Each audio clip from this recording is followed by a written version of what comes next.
On a tous un acteur fétiche, un monstre du 7e art qui nous rappelle un film, une scène ou une réplique.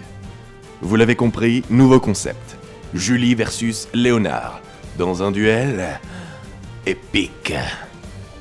Ils ont bossé leur dossier, peaufiné leurs arguments, il est temps de savoir qui est le meilleur acteur.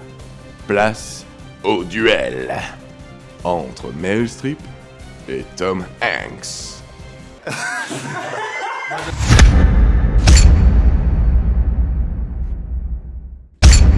Round 1. Choix de carrière. Alors c'est très simple, il y a 20 ans, Meryl Streep c'était déjà une star planétaire. On l'a rencontrée déjà en 79 dans Kramer contre Kramer, qui lui valait son premier Oscar dans un second rôle. Puis ensuite c'était Le Choix de Sophie, où là on lui valait un deuxième Oscar en 83. En fait les années 80 c'était vraiment l'apogée de Meryl Streep. On la retrouve ensuite dans Out of Africa, un film de Sidney Pollack qui va marquer toute une génération, et là on est en 87. Bref, les années 80 c'est vraiment son année. Elle va jouer aussi avec Robert De Niro dans Falling in Love, puis un peu plus tard avec Jack Nicholson. En 94, c'est la consécration Sur la route de Madison avec Clint Eastwood, un film de Clint Eastwood.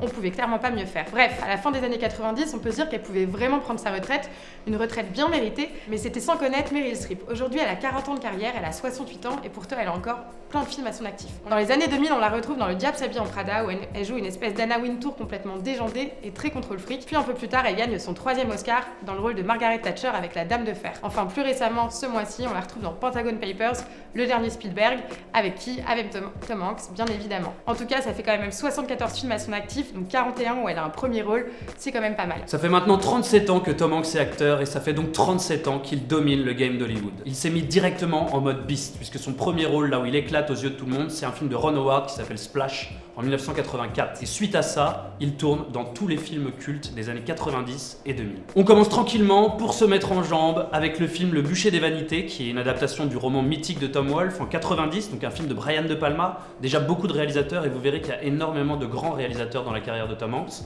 Et puis il y a le coup double de 93 et 94, quelque chose d'hyper rare dans le cinéma et surtout à Hollywood. Il a eu 2 Oscars de suite. D'abord pour le film Philadelphia, puis pour le film Forrest Gump de Robert Zemeckis. 2 films mythiques qui terminent de lancer sa carrière. À partir de là, c'est n'importe quoi. J'en cite au hasard: Il faut sauver le soldat Ryan, Les Sentiers de la Perdition, Apollo 13, et je les mélange dans les dates pour vous dire à quel point il y en a tellement, et il a bercé notre enfance, mon enfance, les années 90, les années 2000. Il a tout raflé sur son passage, il a eu 4 Golden Globes, il a été nominé encore plein de fois aux Oscars. C'est une bête, et récemment, ce qui vieillit, c'est le cas, il est obligé de choisir un peu plus ses films, et il a l'intelligence de piocher à droite à gauche et de se référer à son maître. C'est celui qu'il a suivi depuis ses débuts, c'est Steven Spielberg. On a vu Le Pont des Espions récemment, et là maintenant Pentagon Papers. Il l'a suivi de A à Z, il s'est fait peut-être le meilleur pote que tu pouvais te faire à Hollywood pour percer, et depuis c'est une carrière de 37 ans qui est incroyablement bien remplie et qui est peut-être la plus prestigieuse d'Hollywood.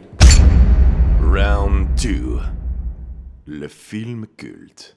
S'il y a bien un film à retenir de Meryl Streep, c'est quand même Out of Africa. On est en 85, c'est un film de Sidney Pollack et ça rafle toutes les récompenses à cette époque. Meryl Streep joue avec Robert Redford au plus haut de sa gloire, très très beau aussi.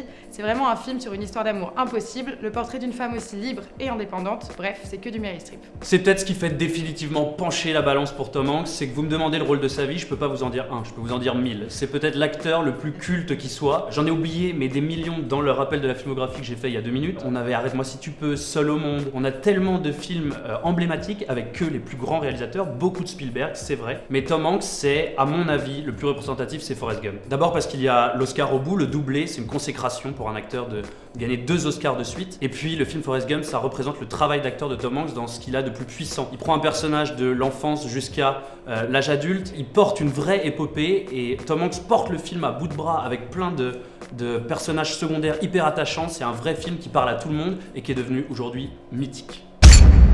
Round 3. Les récompenses.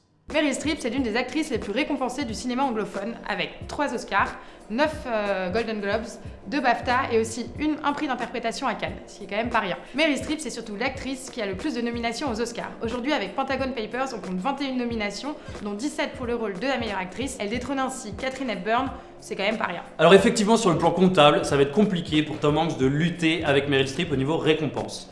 Mais il n'est pas en reste, il y a quand même 2 Oscars de suite, ce qui n'a pas été réalisé depuis les années 30, un mec dont on se souvient pas, on s'en fout complet, donc on n'a qu'à dire qu'il n'y a que lui qui l'a fait. Donc pour Philadelphia et Forrest Gump, et en plus 3 autres nominations Il me semble que c'est pour Big, Il faut sauver le soldat Ryan et Seul au monde, si je me trompe pas. Il y en a tellement, vous savez. Donc ça fait en tout 2 Oscars pour un premier rôle. Effectivement, il n'a pas eu l'Oscar pour un second rôle.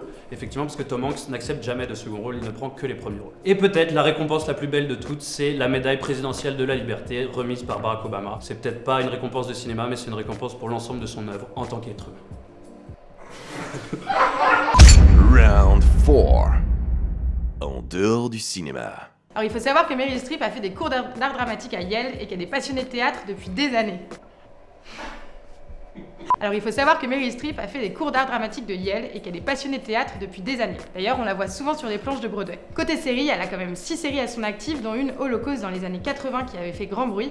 Surtout s'il y en a une à retenir, c'est quand même Big Little Lies, puisqu'elle rejoint la saison 2 de Big Little Lies, qui est quand même la série de l'année. Moi j'ai quand même hâte de la voir. Faire si peu de choses en 40 ans de carrière pour Meryl Streep à côté de ses rôles d'actrice, ça me paraît assez peu, alors que Tom Hanks a eu quand même, je pense, 10 000 vies. Il a notamment coproduit et co-créé avec Steven Spielberg, il a en plus réalisé certains épisodes, la série Band of Brothers, qui pour moi est mythique, légendaire, c'est toute mon enfance, et sa suite The Pacific, celle qui a révélé entre autres Rami Malek. Et puis Tom Hanks, en parallèle de sa vie d'acteur, de ses rôles, a aussi une énorme carrière de doublage. Il joue peut-être dans beaucoup de Pixar mythiques, Cars plus récemment, mais surtout c'est Woody dans Toy Story, comment l'oublier. Et puis au milieu de tout ça, dans le plus grand des calmes, il a pris le temps il y a 6 mois, il est sorti il y a 6 mois en France, mais je sais pas quand est-ce qu'il est sorti aux États-Unis, mais d'écrire un recueil de nouvelles qui s'appelle Questions de caractère. Je vous invite à le lire, c'est une petite merveille.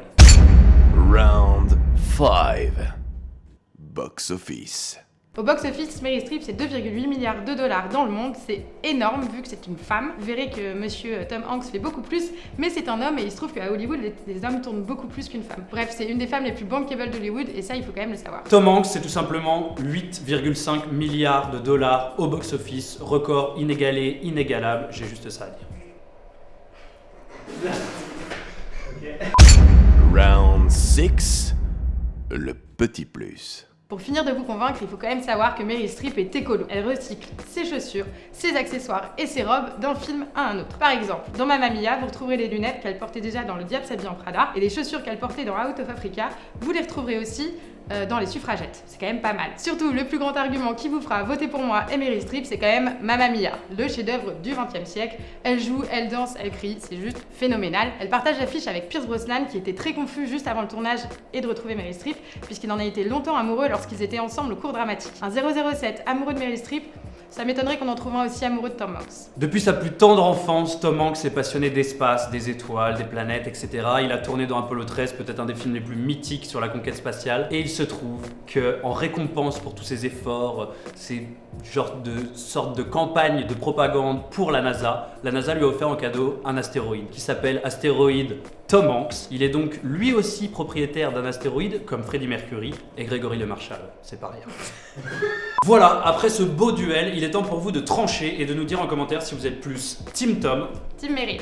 En tout cas, continuez de vous abonner, n'hésitez pas à liker, à partager et à commenter. On se retrouve bientôt pour de nouvelles vidéos et de nouveaux duels. Si le concept vous plaît, n'hésitez pas d'ailleurs en commentaire à nous mettre des propositions d'acteurs ou d'actrices qu'on pourrait confronter, ça peut être assez marrant. On se dit à très vite, ciao. Salut! Et voilà, vous l'aurez compris, à vous de jouer. Vous êtes plutôt Meryl Streep ou Tom Hanks? Il est temps de faire votre choix en commentaire. N'oubliez pas de vous abonner, liker et partager. Ciao. En fait, je suis toujours là. Ça, c'est une endcard. Tu peux cliquer sur une vidéo, tu peux t'abonner, ou tu peux tout simplement profiter un peu plus de ma belle voix. Oui, tu l'aimes. Peut-être qu'il faudrait qu'on lance les fanatiques ASMR. Bref, vous l'aurez compris, j'aime bien faire des voix.